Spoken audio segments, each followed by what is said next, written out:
आज हम करेंगे चिट्ठी के अक्षर, इसके दीर्घ क्वेश्चन आंसर्स, ये वाले बेटा। ठीक है, स्टार्ट करते हैं। सबसे पहले है पाठ के संदर्भ में रस्तरी आवत जाते सिल पर परत निशान का आशय स्पष्ट कीजिए।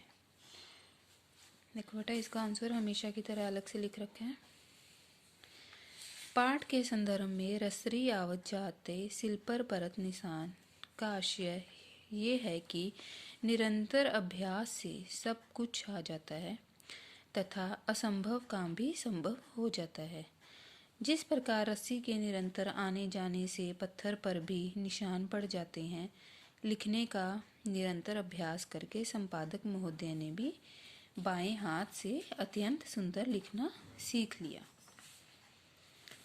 नेक्स्ट है ख, साप्ताहिक अखबार की क्या क्या विशेषताएं थी। साप्ताहिक अखबार की विशेषताएं थी गांव के समाचार, किसानों के लिए जानकारी, कहानी, कविताएं, चुटकुले, देश विदेश से समाचार, बाजार भाव, नौकरियां आदि की जानकारी। पूरे 32 पेज की इस अखबार में शुरू से लेकर अंत तक गांव की ही बातें छपी थी। बड़े सुंदर ढंग से 7 दिनों के समाचार छांट छांट कर छापे गए थे। गया प्रश्न, लेखक का नाम सुनते ही महिपाल सिंह की क्या प्रतिक्रिया हुई। देखो बेटा, लेखक का नाम सुनते ही प्रतिक्रिया स्वरूप महिपाल सिंह एकाएक उछल पड़े और तेजी से आगे बढ़कर लेखक को अपने हृदय से लगा लिया। वास्तव में पहले कभी नहीं मिलने के कारण दोनों एक दूसरे को पहचानते नहीं थे।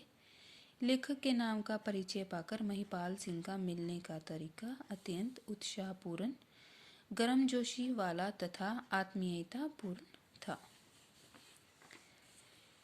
नेक्स्ट है, जीवन में क्या हो सकता है कोई कुछ नहीं जानता। इस कथन के आधार पर बताइए कि महिपाल सिंह के जीवन में कौन सी अनहोनी घटना घटी।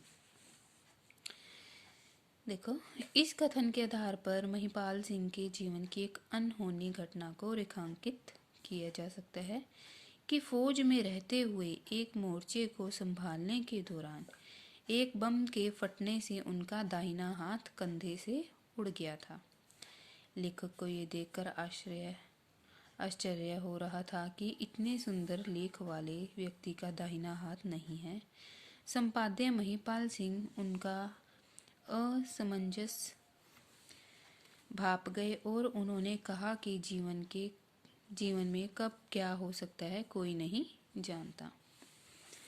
देखो बेटा, लास्ट है, विकलांग हो जाने से निराश नहीं होना चाहिए। पाठ के आधार पर अपने विचार लिखिए। देखो बेटा, इसका उत्तर है मनुष्य जीवन सर्वश्रेष्ठ जीवन है। इस जीवन की सार्थकता संपूर्ण मानव जीवन का कल्याण करने में निहित है। यदि किसी कारणवश मनुष्य विकलांग हो जाता है तो उसे कदापि निराश नहीं होना चाहिए। उसे अपने अंदर के सबल पक्षों को समझकर उन्हें इतना विकसित करना चाहिए कि उसकी विकलांगता की ओर किसी का ध्यान ना जाए। पाठ में संपादक महोदय ने ऐसा ही किया। इसके परिणाम स्वरूप उनकी विकलांगता उनके कार्य की सफलता में बाधक नहीं बनी।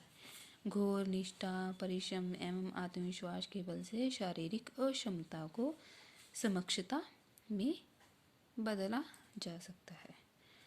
ओके बेटा, ये थे चिट्ठी के अक्षर के दीर्घ क्वेश्चन आंसर्स। Thank you.